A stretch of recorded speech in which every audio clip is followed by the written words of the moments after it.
So you want to be an it girl?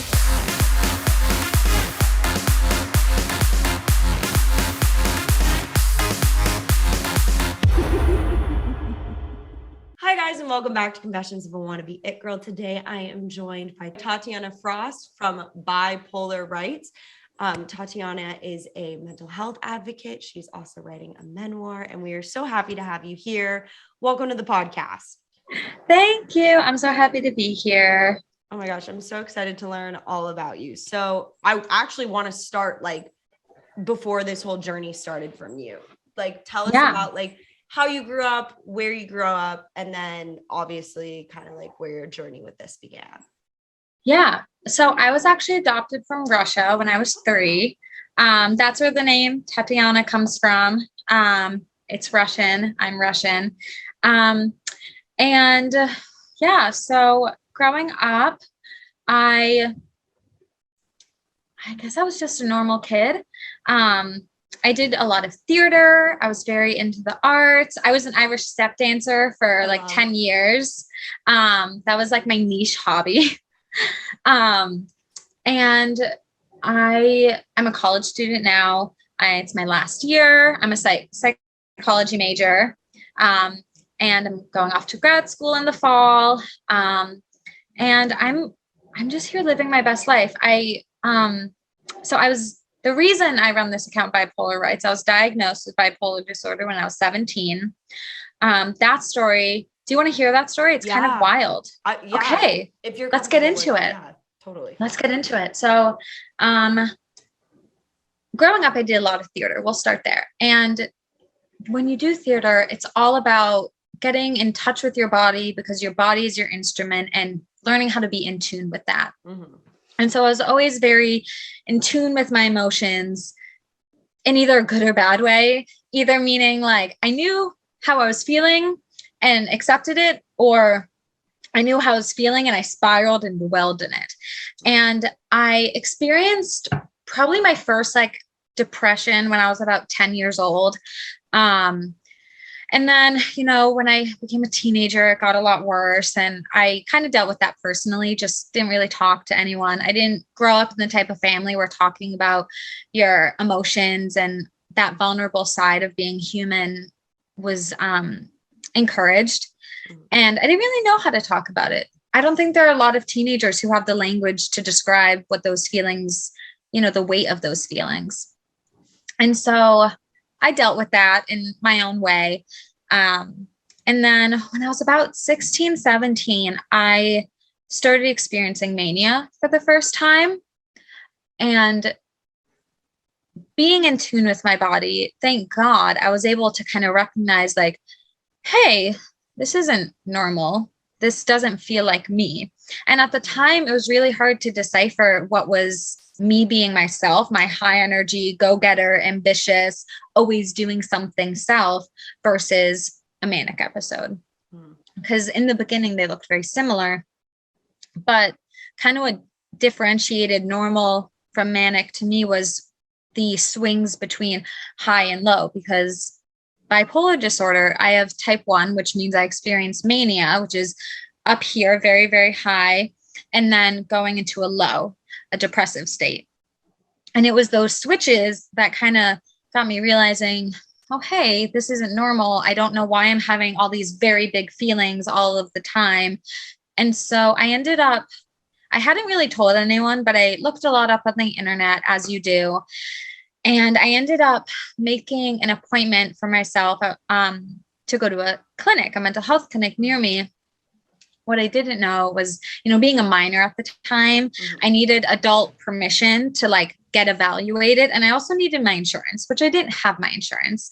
But when I went in, I was so distraught. I was shaking, my heart was just beating out of my chest, and they obviously could tell I was really upset. And so they let me speak to a nurse, and I completely broke down and just lost my whole mind because I was so scared. I knew something wasn't right with me, but I didn't have any, firm understanding of what it was. It was just happening to me. And I broke down in tears, telling this nurse everything. And then she was very sweet, and I hope she's doing well. But she basically said, maybe consider therapy, mood stabilizers. And oh my God, that just made it so much worse because it confirmed that fear of something is wrong with you. You do need help. You can't fix this yourself. You need medication. You need a therapist. And I had been to therapy before, but it wasn't the therapy or the meds. It was the confirming that you're right, something's not right with you. And that was really scary. And so a few weeks later, I ended up deciding to tell my mom at like the end of the day. And I had gotten up a lot of courage because I was super, super nervous about it and how she would react, because I didn't have a great relationship with my mom. We were very different people and we argued a lot. I mean, I was 17, Totally. And so, right, exactly. And so I told her like, hey, I went to a clinic. I saw someone, they suggested this. I've been feeling all these things. I think I need a therapist. And her response was, I think your iron's just low. You're not bipolar. That's a real thing. You don't have that. And it was super invalidating. And after that, I kind of made the assumption that, okay, I can't go to them for help. So I guess I'll just figure it out on my own. And so I ended up finding a therapist online, but I was still a minor. So I needed my parents' permission for that. And I got all the paperwork and I said, hey, just sign it. It'll be all set. And she never signed it.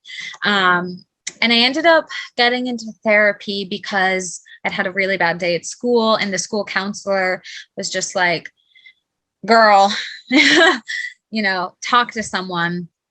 And then, in that therapy, working with that counselor, we really danced around a bipolar diagnosis because a therapist can't diagnose you.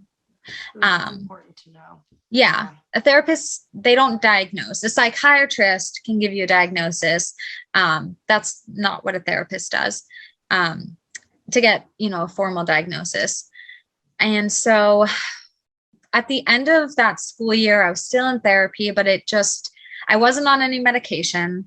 And eventually I went to my primary care doctor and she gave me like that depression screening that teenagers have to get. I think it's like once a year or something. Mm-hmm.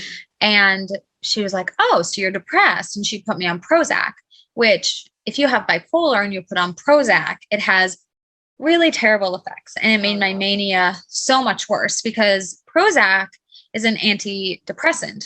Mm-hmm. So it'll suppress the depression and give you more of that, serotonin, dopamine, but that's just going to induce a manic episode if you have bipolar. Mm-hmm. And so I remember I was like in Virginia that summer and losing my mind because I was manic and I had started having delusions and I was just in a really unhealthy space. And so one day after work, I'd been thinking about it for a while, but I was really nervous to do it.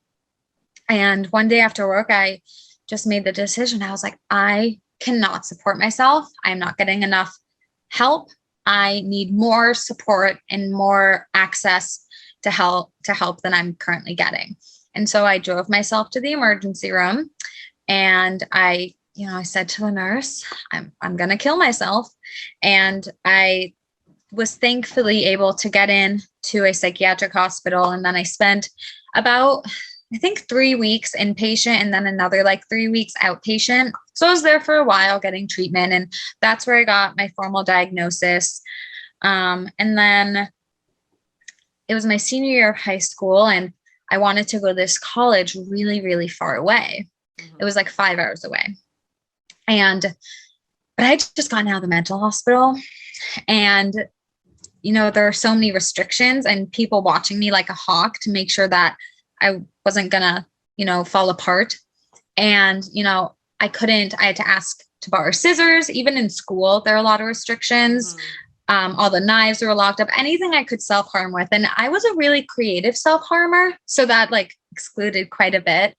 And so that whole year that I was, trying to convince everybody that I was okay and that, oh, I'm fine. You don't need to worry about me. what a lie. Because I went off to college, and then the first semester I ended up back in a psychiatric hospital and received more care. It was actually over my 19th birthday. They brought me like a little cake.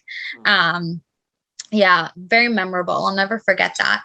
But since then, thank goodness I've been in a really great place. Obviously there have been hiccups, with COVID and everything that comes with that. And just, having a chronic mental illness, there's always hiccups, but I've been in a really healthy, stable place for a long time. And my therapist today told me he was proud of me, which was amazing. He's like, you've grown so much. And so that just that little outside assurance. But I've been in such a healthy place since then. And I'm so, so grateful to have had access to treatment and to have had a great, support system. Oh my gosh. Well, first off, I just want to say thank you, A, for taking the time to tell us your whole story. And B, like, I am so proud of you. We literally just met, but like, you literally took yourself through all of this. Like, talk about the theme of this month is literally holding yourself accountable. And like, you know what? Like, that's the thing. Like, you knew something was off, and like, you took every single initiative to take care of yourself. And that's just, I mean, to be honest, I'm 26 and I don't know if I could have done that. And like, even right now. And so like, that's so much to be proud of. Thank your journey. You. Like, I'm just listening to you thinking like, I mean, I wish more people would take care of themselves. Like, you care for yourself. It shows a lot of self-worth and like self-love. So yeah, thank you. Incredible. So at what point in this journey did you decide you wanted to take your experiences and share with us and like expand the knowledge around mental health? And then also, when you get a second, would you define the difference between chronic mental health and just mental health? Yeah. Well, I think most mental health is chronic. I think having a mental illness, it doesn't go away. You can have periods of stability and places where you're really healthy. And a lot of people with mental illnesses, especially bipolar, lead very healthy lives, and they don't have episodes for very prolonged amounts of time. However, you still have something that's not curable. It's never going to go away. And so you're going to have bad days, or maybe you'll have good days if you're bipolar. And so it's always there. But it really matters how you take care of yourself. Like for me, having a routine is really important. Exercising, eating food that's good for me, spending time with people I love, doing things like this that really fulfill me. All of those things are so crucial to my overall well-being. Also, the summertime is super crucial to my overall well-being. I tend to have it's very weird. My worst time of the year in terms of just a decline in my mental health is actually November. That month in particular. Yeah. Yeah. It's that month in particular. And it was actually my mom who pointed it out one day. We were in this, it was me, my mom, and my dad, and we were talking to a social worker who had been working with. And my mom, she asked, what are your cycles like? And I was like, I don't really know if there's like a yearly pattern. And my mom said, she goes, well, actually, it seems like every fall, November time, you have a really difficult time. You struggle the most. And I was like, oh my goodness, you're so right. And so I think most mental illnesses are chronic. It's always something that's going to be there, but it really matters how you take care of yourself. You can have long periods of stability if you're doing what's best for you. And if you need more support, then maybe you're having a harder time. But I think most of them are chronic. I don't know any that aren't personally, but I think you can always heal from some of the hurt that has caused them. Yeah. Totally. What was your other question? My other question was about when did you decide that like you wanted to kind of step into like the advocacy space? Yeah, that's a great question. So after I was diagnosed, I had a really, really hard time with the label of bipolar and with the stigma of it, because it carries a really heavy weight, a very heavy stigma that is just not positive. And I kind of found that with illnesses like depression, ADHD, anxiety, they were much more normalized than bipolar, borderline, schizophrenia. Some of those heavier ones were much more stigmatized than these ones. And so I found that I just had a really hard time accepting it. And I wouldn't even say the word bipolar for a very, very long time after I was diagnosed, because saying it made it real. And I wasn't ready to accept that it was real yet. But I knew at the same time that, like, when I didn't talk about it and when I hid in the shame of all of that, that I was just making everything worse. I wasn't helping anybody. I wasn't adding to this very needed conversation about mental health and stigma around it. And so I knew I wanted to do something and speak about it and share my experience and, run away from that shame. But I was really nervous. And so the first thing I actually did was I was in art therapy at the time. And I said to my art therapist and the group I was working with, I was like, oh, I just wish there was an advocacy group near me that, worked on mental health and stigma. And my art therapist said, well, there is. Mm. And she told me about this organization called Peace Love. And they were founded by an amazing man named Jeff. And he had OCD. And so he developed this program, Peace Love, to heal through art. And every year they would do a Peace Love storytellers event where people from all different walks of life would share their experiences with mental health or art. And so I was like, oh my God, that's amazing. And I was like, I'm going to do that. I'm going to speak at their event. And I got his personal email and I reached out to him and I said, this is who I am. This is why you should care about me, basically. And then probably, I think it was that summer, I ended up speaking at their event and sharing my story for the very first time. And at that moment, I knew I wanted to keep doing it, because after I got off stage and like I got all my jitters out, there was this like post event where everyone got together and shared and spoke and, sold items that they'd made or whatever. And so many people came up to me and told me how they related to my story or how my story was inspiring to them. And it was amazing. And it was the most fulfilling and heartwarming and purest event I've ever been to. It just, you could feel the love in the air so thickly. And I felt so, so happy to be surrounded by people who appreciated what I was doing and who could relate to what I was doing and who cared and who wanted to hear more and who I had helped. And that was such a powerful moment for me. And I did nothing with it. For like, love an honest moment. Yeah. yeah. And then I didn't do anything. Right. I said, that was great. Well, you and then did do something. I'm going to say right. you did. Right. You speak. But also, do you know how many people I feel like won't take that initiative to email Jeff, just do it. We love that. Yeah. So you did do something, but I get it. Then it all happened. And then there was a scene. Right. Right. And then, like I didn't start this account then. I didn't do any of that. I kind of just went away for a while and, and then it wasn't until peak COVID. It was actually about a year ago this time when I started this bipolar rights account. And I was going through a really, really, really hard time personally. There's a lot of turmoil in my family. And I decided that I want to share my story again because I was feeling so emotionally drained and overwhelmed and exhausted. And I was having a really hard time managing all the emotions and, the just swarm of feelings that I was having. And I've always, always been the person that writing about it has been a cure-all. And so I've kept a diary of my entire life since I was like 5 to now. Wow. Yeah. When I say entire life, I mean like literally since I could write.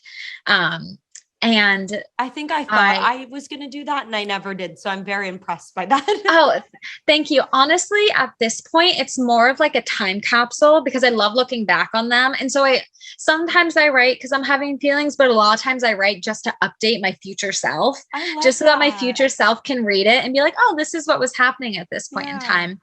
But I ended up just writing like 100 pages on a Word document about my whole life and all my feelings. And it really helped me process so much. Mm-hmm.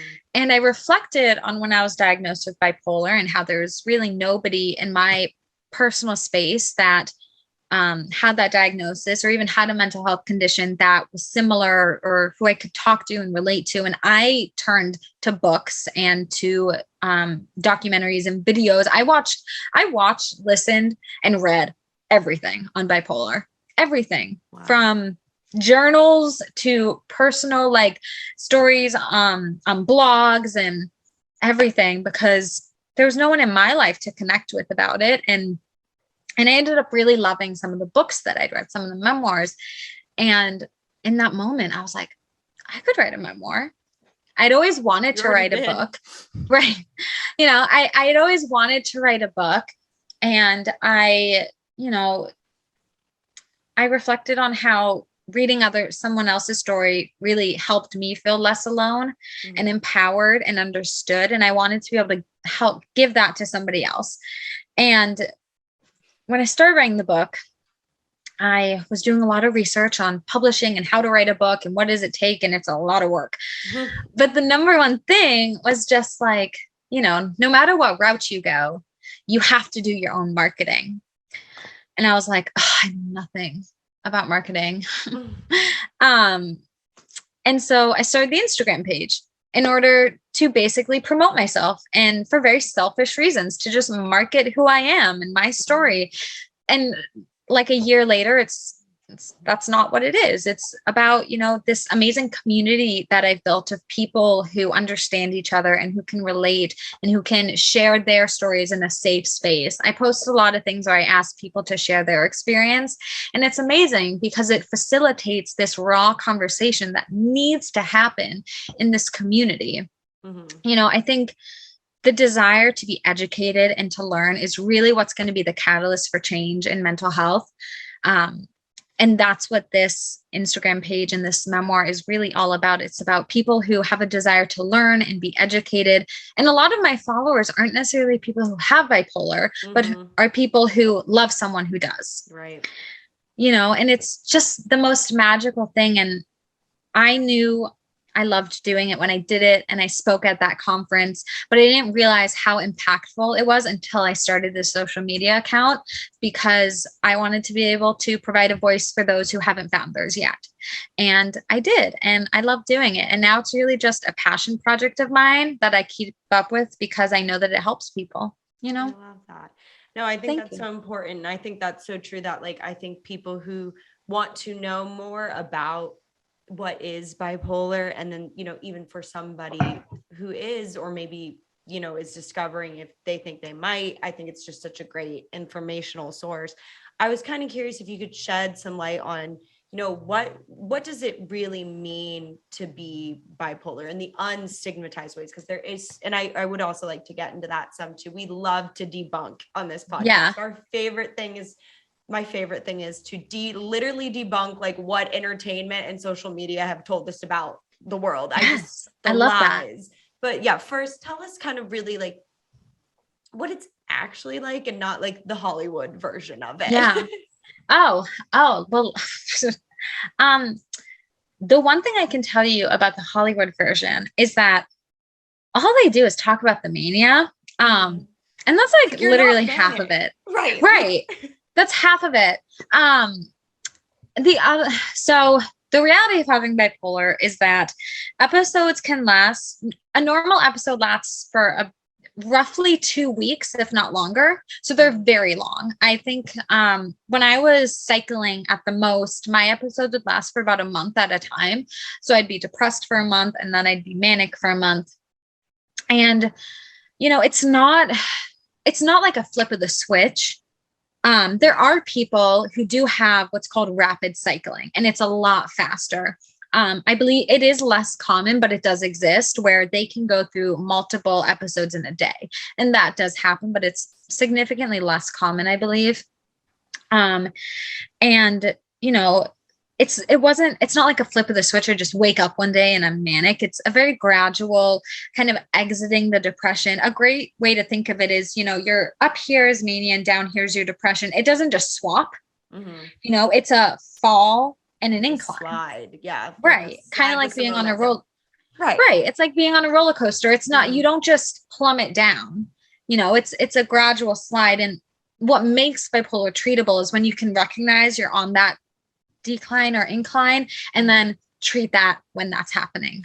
And do you think that when you were young, you were feeling that slide? And that's wow. See, I mean, again, like you're so self-aware to notice. Like I'm so impressed by that. Thank you. It's the therapy. You can thank my many therapists. We love the thank therapists. You. Love them. But yeah, I mean, for me, my episodes would last for about a month at a time. And then there's also something called a mixed episode, which is very rarely talked about. And I feel like people don't really acknowledge it at all. A mixed episode is a really weird place to be in because it's basically experiencing symptoms of mania and depression simultaneously. And it's very odd. And it's very hard to explain to someone who hasn't experienced it, but it's chaotic and it's draining, obviously. But a mixed state is just a really weird place to be in.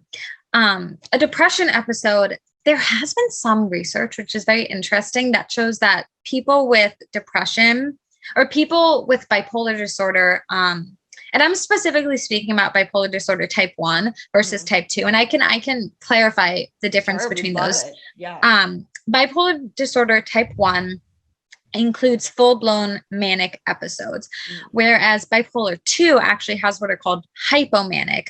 So if your mania for bipolar 1 is up here and your depression's down here, for bipolar 2, your mania is more like here. It's less extreme, and people tend to, I think, sit more in the depressive state with hypomanic episodes, but they're not full-blown manic episodes. And for me, a full-blown manic episode, I speak very, very fast. I'm constantly working on projects, and I have a lot of ideas that just are very out of the box and grandiose and just aren't really realistic. I had one idea at one point, and I still think it's a great idea. I'm just not equipped to solve this problem. But I was staying at a hotel because I was traveling with my family, and I believe I was in Maine for my grandmother's funeral, but I was having this manic episode. And so I just came up with this idea that I was going to just find a cure-all for mental illnesses. And how I was going to do it is I was going to develop a computer chip that would be inserted into your brain and would stabilize your neurotransmitters so that you would never have to take medication again. Great idea, right? Great idea. I could never make that. Yeah. Completely unequipped to handle it. But because I was manic and I just had I was really not in touch with reality. I was gonna do it. And I spent so much time in that hotel on a laptop in the lobby, printing out journals on fMRIs and brain scans and a bunch of stuff I actually didn't know anything about. And like, I would read these 20-page journals about deep brain stimulation. I didn't know what they were talking about, but I was so manic that it just like, whoop. And so for me, being manic is just, I have a lot of these really big, unrealistic ideas. I remember one night at like 3 a.m., I think I was 17. I was like, oh, I'm going to start a nonprofit. And so I emailed all the people I knew who had nonprofits. I was like, hi, I'm starting a nonprofit. I'm not going to start a nonprofit. Like, that's not going to happen. And then depression. Right. You could. One day I will, but not when I'm 17. That's, Right. We've had a lot of life to live at that point. Right. I don't know the first thing about how to file taxes for that. Like, that's the worst part about starting a nonprofit for sure. Yeah. Yeah. All the adult parts. The adult parts. The ideas are great. We love the ideas, but the adult part of it is probably horrible. Right. It's the idea that I love. The application of the idea is where it gets rough. Totally. Yeah. And so, and I'll have delusions. I think, what's the last one I had? It was a very long time ago. Oh, this one, I haven't talked a lot about this one just because sometimes I forget about it. I was in the hospital. It was the first time I was hospitalized, and I was having a really hard time sleeping. And I was in this very awkward state of just being very fixated on one thing. And I'll never forget it because they ended up giving me meds to help me sleep. And they did the trick. But I was just like, oh, what was I? I was pacing back and forth just in the dark because my roommate was asleep at the time, and I was just pacing. And I was just whispering to myself, "Squirrel Girl helps people from going nuts." And I was just saying that because I was just not there. And for me, full-blown mania, I'm not in touch with reality. I'm bouncing off the walls. I'm making decisions that I normally wouldn't make. I'm possibly destroying some relationships by just being reckless. And there's also this aspect of it that a lot of people don't talk about, that it's not always being happy. Sometimes it's irritability. Sometimes it's just being really aggravated and really sassy and having a big attitude. And that irritability and that anger mixed with that high energy and that just need to get things done and frustration when things don't go your way can really harm relationships. And so I think mania is fun to a point, because on one hand, you're very productive. You can get a lot done. You have a lot of energy. I mean, I could write a 20-page paper in an hour if I needed to, like every homework assignment I ever need to get done. And so it can be very productive. But then once it passes that place, and it will, if you don't get the treatment that you need, it becomes very toxic and unhealthy, and it really can damage lives. And then for the depression, I mean, my depression is just normal people depression. It's just, I get real sad. Right. I lose all my ability and will to just exist. And a lot of times I'm so exhausted. I can't even speak or get out of bed. My hygiene goes out the window. I don't pick up after anything. I skip things that I really should not skip because I just can't. Mm-hmm. I disconnect from relationships. And I isolate really emotionally because I don't talk about what I'm feeling, because I just don't have the capacity for language at that point. I'm just checked out. And so in myself that I'm not even seeing what's happening outside of me. So it's just not fun in general. That's the gist. Yeah. Not a pleasant place to be, but that is what meds are for. Yeah, so, exactly. It's like, I do think that, like, I mean, the only like one that's coming to my mind, excellent reference, is like in 90210, the reboot, yeah, she goes through an episode, and it's really flippy of a switch, and like it does not seem like that's really the case. Yeah, honestly, okay, one, I love that show. I loved it. Great. But that part I hated that part because it was so unrealistic. Her episode was so dramatized. And it's not that people don't have episodes like that. For those who don't know, basically she's fine one day, and then the next day she's right. And the next day she's breaking into people's houses and jumping train tracks and like just so much. Just filming herself having sex. Like it's just really drastic. And it does happen, those things can happen when, for some people, but the reality is that like, that was very dramatized. What I did appreciate about that was that her treatment afterwards and her reaction to treatment was actually very genuine. That was actually I remember watching that part where she, took a break from school. I did that. There was a point where I took a week off to kind of collect myself, and having to keep a mood journal, which I also did, and Mhm. seeing a therapist and having the resentment of all of that. That was very real. And I connected with that. That was probably the most authentic part of that whole thing. But there's a lot Hollywood gets wrong. I mean, just the concept of people with bipolar being completely unhinged and just crazy all of the time. And people with bipolar and really any mental illness can live a very productive, healthy lives. Yeah, look at you. You're very productive. You run an account, you're a student, you're here. It's not as debilitating, I think, as it's made out to be. And at the end of the day, it's really all about access to treatment, and that's what it comes down to, I think, is it's not that, it's not debilitating. It's really just whether you have access to proper treatment or not, which is so unfortunate. Because so many people don't. Right. And those are the people that you see having these big episodes and these big feelings and these big actions, and people just assuming that's everyone. And it's not, but a movie that actually did a very good job at portraying bipolar, and it wasn't perfect, but it is the best one I've ever seen. It's one of my favorite movies. It's called Touched with Fire. And it's about a couple, a man and a woman. They meet in a psychiatric hospital and they fall in love. They both have bipolar 1, and it's about their life afterwards and the complications that come with that. And it's actually very, very good. And it's one of my favorites. And I feel like it portrays bipolar disorder the most accurate that I've ever seen it portrayed.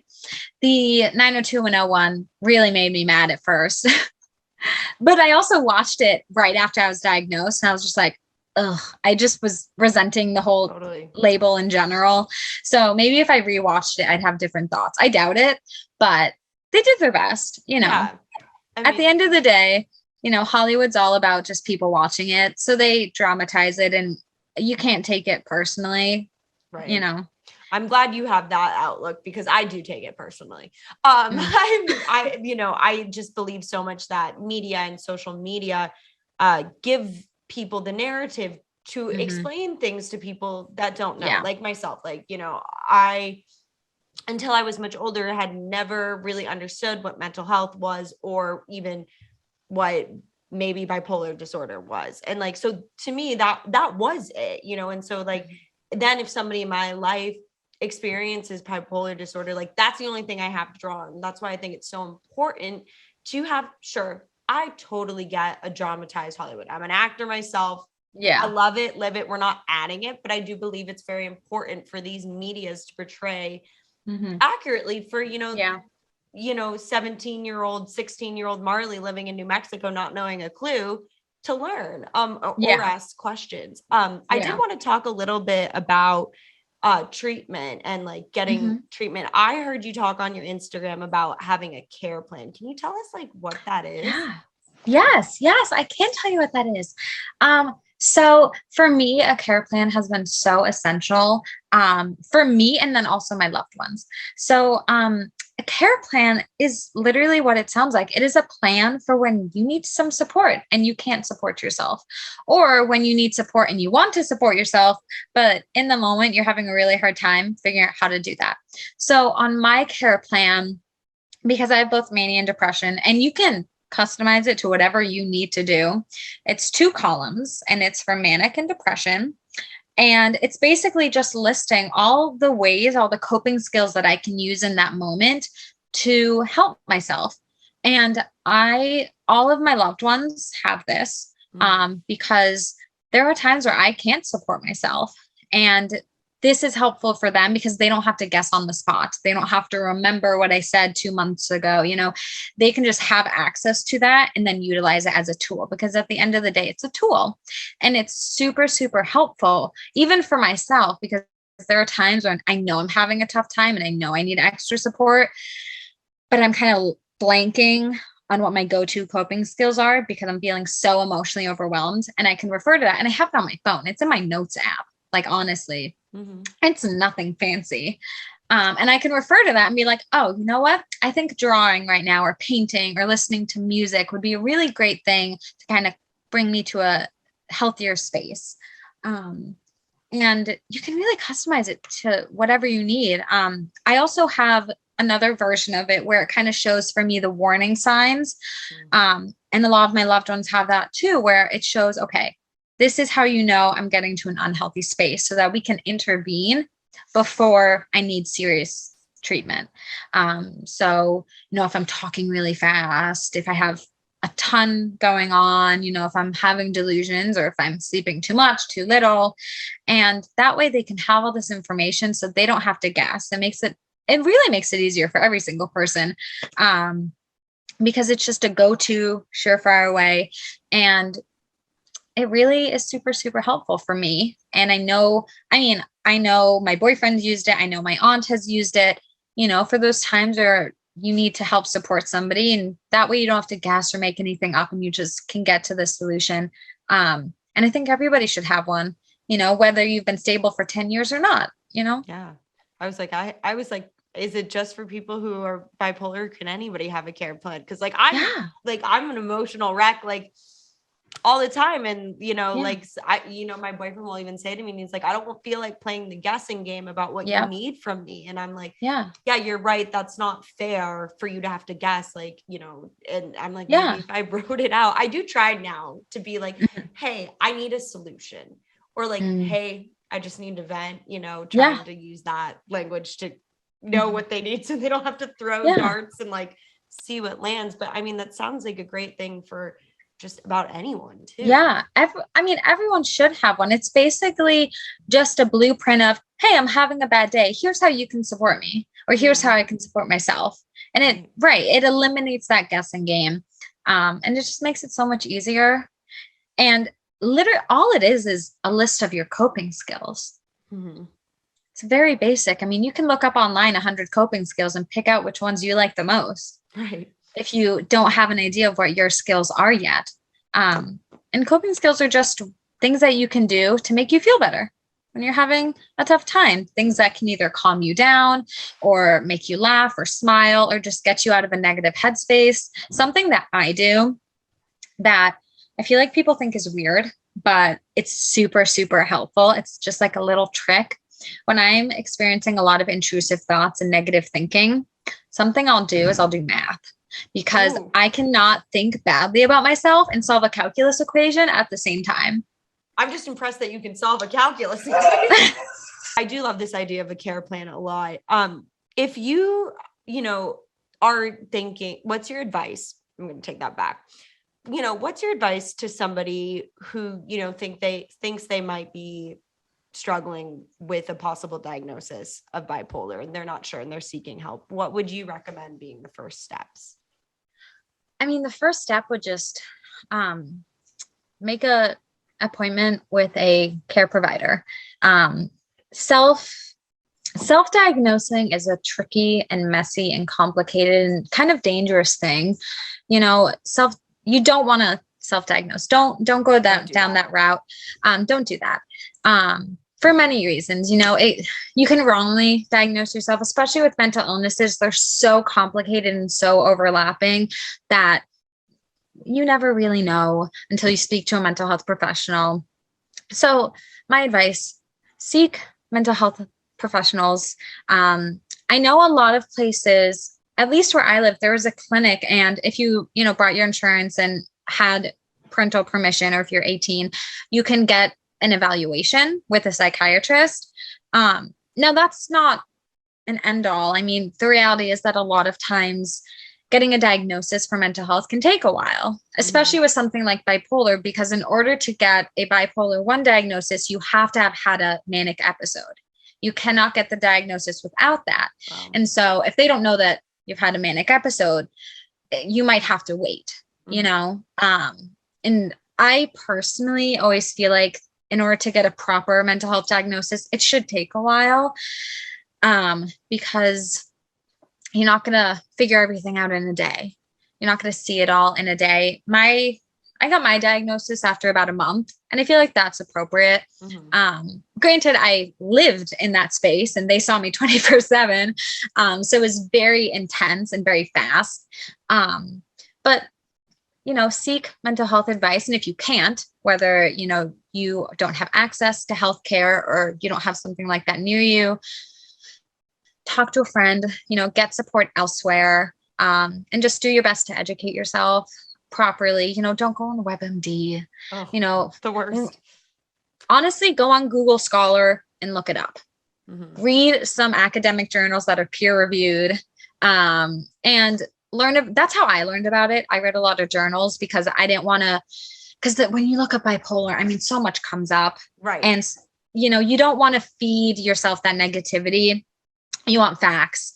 And so if you can't access healthcare, do your own learning and research, but do it on like a peer reviewed journal and not what BuzzFeed tells you to do. Mm-hmm. Maybe don't take a BuzzFeed test about this. Right. Like avoid BuzzFeed and the Huffington Post and WebMD, just all of those in general, even the New York Times, just get rid of it. Don't do that because it's not going to help you. So that's my advice. Always speak to a healthcare professional. And if you can't, do your best to educate yourself, and you can even talk to your primary care doctor. I don't think they can provide an official diagnosis, but they may be able to refer you to someone who can help you. So yeah, talk to a doctor. And what would you say to somebody who's looking to be a supportive person for somebody who's going through this? Oh yeah. I mean, at the end of the day, just be open-minded and be a good listener and give them unconditional support. Being a supportive person can be really, really hard, especially for someone who has a diagnosed or undiagnosed or treated or untreated, illness of any kind, whether it's, cancer or a mental illness. It can be super draining on you as an individual. But at the end of the day, I think being a good support for someone just means holding space for them, doing what they need you to do, whether it's literally just existing with them and helps just so they're not alone, or listening to them. I know for me, I hate when people ask questions while I'm venting about something because I hate having to explain myself. And so that's something I tell people is like, don't ask questions, just listen. Because I don't want to have to explain why I feel this way or, all of that. I just want to say it. And something that I always say to people who DM me about these things or whatever is that be mindful of the fact that you should support them and you can support them, but you can't pour from an empty cup. And if you're feeling emotionally drained, you're not a bad person from taking a step back and saying, I don't have the emotional capacity to manage this right now, but I still want to be there for you. So let me take some space to refill my cup. And then I want to come back and help you. That goes it's super important. Holding yourself accountable. You can't work on an empty battery. I've been saying this a lot recently, like you can't afford not to take a step back, or you can't afford not to take the break to show up for yourself or for, whoever in a more present way. So it's just as valid to take a step back. Yeah. And having those boundaries is super important, especially with something as invasive as an illness. It can really impact not just your life, but all the lives around you. I mean, I know having bipolar has had a huge impact on my family and the relationships that I have. And it does. And it sucks because it doesn't just impact you at the end of the day. And that's really hard. But I think for people who are looking to love and care and support for someone who has bipolar or whatever, it's just being mindful of the fact that, if you don't have the capacity for that, you're not a bad person for putting yourself first and taking a step back. Because at the end of the day, it's not selfish to put you first. If, advise them to look for support from someone else, or just, put yourself first, even though you may feel like a complete asshole. You're not being an asshole. It's very overwhelming for everybody. So I always tell people that it's just like, you can support them, but, if you're at capacity, don't take that on, because that's not going to help anybody. That's damaging for you and for them. So like Yeah. honesty really is, I know it's so like cliche and easier said than done, but honesty is the best policy in this situation. Like I really don't have space for this right now, and it will be a detriment for both of us. Yeah. And I think that's totally fair. Yeah. Tatiana, you are so grounded and just such a lovely person to talk to. Please tell everybody where we can find more of you and everything coming up for you. Yes. Okay. Well, you can follow me on my Instagram account, Bipolar Writes. It's bipolar underscore and then writes, as if you're writing, not like right, correct. Yeah. Yeah. It's right, like writing, because I write. And you can also just look me up on the internet. That's effective as well. That we can search. We'll allow that searching. Yeah. That you can't search anything else, but you can look me up. Perfect. But yeah, thank you so much. Follow me, and if you want to talk to me, talk to me. I love when people talk to me. Yeah, DM me. My DMs are always open. I may take a while to respond because I'm terrible at texting. But you can DM me and I'll eventually respond when I see it. We have boundaries about that too. So like, yes, it's okay. absolutely. Yes. Thank you so much again for taking time. Thank you guys for listening. We'll see you next week.